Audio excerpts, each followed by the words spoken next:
Well, we got to catch up our audience. We've had a lot of adventure that happened here recently. So much adventure. So much. It was like, well... It was dripping with adventure. It was. Last we got a chance to talk to our audience. We were up in New York, and things, well, just quite didn't work out, as it were. No. So we kind of had to go on the road, as it were, as we got kicked out of New York. It was. Yeah. Yeah, it was. So, right, but yeah, Stephen Wilson, my cousin, very famous, dripping with wealth and fame. He did promise me in a live concert that he would help us with our funding for the orphanage, for the Rhesus Monkeys orphanage. My cousin is in New York City and he desperately needs money for an orphanage. So Trevor, of course. Thank you, cousin. Right, we don't need to rehash that, right? Right, no. But unfortunately, we still haven't received the money or any additional monies for traveling expenses. So there we were trying to leave New York, right? Well, without any money, without any quid at all. Yeah. We had to do what's considered a long-standing American tradition. We had to hitchhike. We did. We hitchhiked. We did. And right. Yeah. It was fun. Yeah, that was interesting. I'd never hitchhiked before in my whole life. I-95 South. Right. You're right. And so I wouldn't think that it would be that big deal to hitchhike, right? Like, it's a safe country. Most everybody is minding their manners. Most everybody is, is proper and mentally stable. But I thought it was wonderful. They were like throwing drinks at us. Right. So they knew we were thirsty. Yeah. It did take several days of walking the interstate. Right, yeah. A lovely gentleman by the name of Billy Ray Valentine. He came in his big rig, as they call them, right? Right. Big rig, stopped, he let us in. He had like an old back seat in the whole 9 yards, a bed. He had video games. He had a little mini wet bar. It was fun, right? Yeah, I thought the little casino was kind of neat too. He had a little casino, several bathrooms. He had an upstairs area, a basement area. And back in Leeds, they call that a lorry. That's right. They called that a lorry, did they? Yeah, they I didn't know that. No, but that was his girlfriend's name, was Laurie. Laurie. Oh, yes, very similar. Right. Very similar. Right. We got out. Now we're walking again, I-95 South. Just when all seems lost, along came an angel from heaven. Right, in this RV. Tell people what happened there. Yeah, so this lovely fellow called Candy John picks us up in an RV. Right. Which we call as, what's it called? Caravan. Right. Yeah, it's like a car and a van. Yeah. A caravan. Right, yeah. Right. He had a thing for animals. He had like 35 wild animals in the back where we were. Yeah, it was a filthy RV. So we thought he was the angel of mercy until we got in the RV, and then we realized very soon thereafter that he was more like an angel of Satan. I would say, probably. Angel of death. Right. Yeah. 35 animals. There was blood, urine, feces, a vomit. It was a vomitorium of a caravan. Right. And he tied us up. He poisoned us, of course, because we were thirsty, so we drank what he offered to us for libation. Right. And quickly we passed out amidst all of the dead carcasses, the feces, the blood, the urine, the excrement. It was quite a filthy, filthy disaster. It was bloody filthy. We probably were driving at least 90 miles an hour, right? Right. Or was it maybe 9? Good old Ian's is the hero here. He found a way to pry open the safety hatch there, right? And then we jumped up, we jumped out, and then there we go, we escaped with our very lives. Well, let this be a lesson to our audience. Never accept a ride from somebody called Candy John. It's not safe. Well, I thought he was saying that his name was John Candy. I was like, oh, this bloke is John Candy. I've heard of him. He was in several films, right? Home Alone, I believe. Yeah. And I think E.T. He played E.T., I believe, also. Now we were like again off walking again, but we found ourselves at the Appalachian Trail. This That's is like a famous American landmark. And how did we know that? Because you get all the apples everywhere. Right. It's like apples on both sides, and it's like, well, there he is. He's got the Appalachian Trail. Yeah, you know, you learn a little something new every day when it comes to America. It's such a large, diverse, beautiful, ridiculous, insanely motivated, but curiously affected, sometimes positively, sometimes negatively. What am I saying right now? Well, I think you're trying to refer to the history of the place. You know, Yes, this was that's settled exactly right, the by history. people from Asia Right. who brought apples. That's exactly what I was trying to And so, say. yeah, the they're trying Asian to- apple traders. Right, yeah. Asian apple traders, and they created the Appalachian Trail. Right. And it's a beautiful thing to see. It's like a really, really long trail. It goes like for like a couple of miles. Yeah. And So we're traipsing. We're traipsing through the woods. And remember, we're covered in feces and we're covered in blood. Right, and we're covered in urine and vomit and excrement and whatnot. Many other things we were covered in. I can't even say it on television. it was pretty well disgusting, this what it was. Until we came to a little opening, right? And then we pushed our way out of the opening, and that's when we saw it. Right. An oasis in the middle of this jungle. Right, yeah. We find this little enclave of houses, right, put together with wood and stuff. And Mostly stuff. right. And people just came out, oh, hey. You know, we're like, hello. Yeah. We're not from around here. And they brought us in and gave us some food and like a place to sleep. Yeah. And it was like, you know, it was real American hospitality. It's wonderful. The Right. Richardsons. The Richardsons. So we right. have Cletus Richardson, we have Cletus Richardson, and we have the son, Pugsley, D.L. Pugsley. right. And then we add the dog Slut. Right. They had quite the family there, and Slut the dog apparently had several relationships that she was teased for.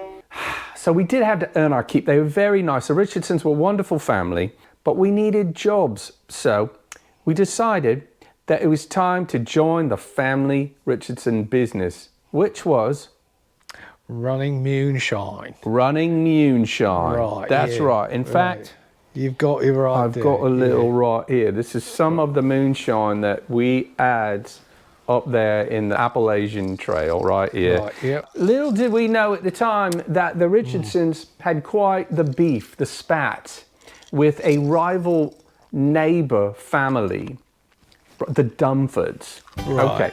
right. The Dumfords were running moonshine hundreds of years, right? Both families, and it was quite Adversarial. very adversarial. Well, competitive. Very, very violently competitive, murderously competitive. Murderously so. That's right. Exactly. Yeah, there was a lot of murdering going on. So we're working hard. We're running moonshine up and down the trail. There we were, early morning to late at night.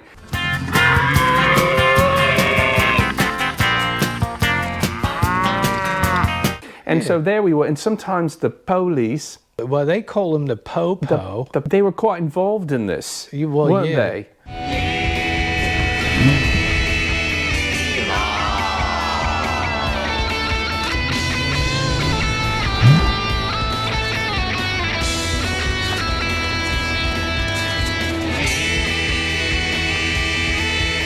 They were looking for us. In fact, we ended up on quite a few wanted signs around town. Well, I mean, you know, I had no idea that any of this was illegal. Plus, the moon shines.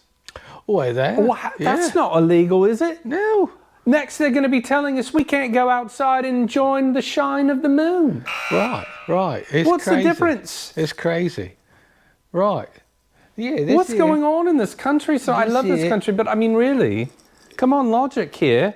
Home brewed moonshine, Right.